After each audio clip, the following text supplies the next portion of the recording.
Barakicin iyo boob ka dhan ah dadka ajnabiga oo ay ku jiraan Soomaalida ayaa ka bilowday xali saqdii dhexe qaybo ka mid ah dalkan Koonfur Afrika, kuwaasi oo lagu boobay meherado badan oo ay lahaayeen ganacsato Soomaaliyeed halka qaar kalena ay hantidooda kala soo badbaadeen ayagoo ku soo daadgureynayay meelaha ammaanka ah oo ay ka mid tahay xaafadda Bialval oo ay degan yihiin Soomaali badan.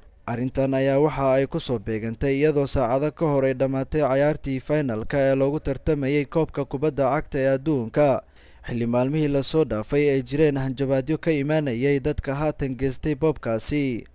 Cabdi Taako Odaxo oo ka mid ah dadkii goobtaasi hantidooda kala soo badbaaday ayaa waxa aan weydiinay sidii ay wax u dhaceen. waxay u dhaceen xalay baari maqribiyada xilligii maqribka ayaa waxaa bilaabatay Soomaalida cabsi iyo inay xirxirtaan alaabahooda xalay xilliyadii maqribada ay dhahayeen tomorrow is your last day. sidaas darteed Soomaalida iyadoona wax attack gooniya aan hadda markaas lagu sameeynin ayaa horta almost badankooda ay soo guureen.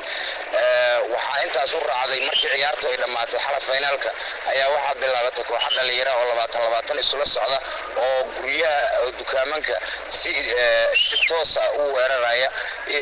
booliskana markii aan aragnay dukaaman badan oo la weeraray aan ku baxnay waxay dadka u sheegayeen oo dadka dukaanleyda Soomaalida ganacsatada ay u sheegayeen in ayaan u awoodin inay ilaaliyaan, laakiin ay kaliya awoodaan in alaabtooda inay gurtaan kaliya ay jaanis u siinayaan. taas ayaa waxay sababtay in qof walba oo ganacsade Soomaaliyeed oo alaabtiisa isaga soo gurto. laakiin maanta abaarihii 12kii subaxnimo ayaan waxaan dhihi karnaa inaan Soomaalidu ay aragtay xenophobia sax ah, taas oo ka dhaco indhahayna aan ku joognay Kaylija oo isugu soo baxeen dad tiradooda ay ka badan tahay ilaa 500 oo qof oo markaasna ku mashquulsanaa inay boobaan dukaaman. Dhacdo taasi la mid ah ayaa lagu boobay meherado badan oo Soomaalida ku lahaayeen tuulooyinka sida Kaylija, Fishhoek, Stellenbosch, Paarl oo dhammaantoodba ku hareeraysan magaalada Cape Town.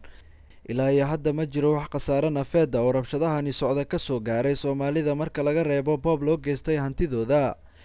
meelaha tuulooyinka oo habeennimadii xalay ahaa rabshadahani ay ka dhaceen ayaa waxaa lagu arkayay ciidamada booliska oo aad u fara badan iyagoo isku dayayay in kooxahan kacdoonsan gacanta ku soo dhigaan islamarkaana ammaanka adkeeyaan si ay khasaare dambe u geysan.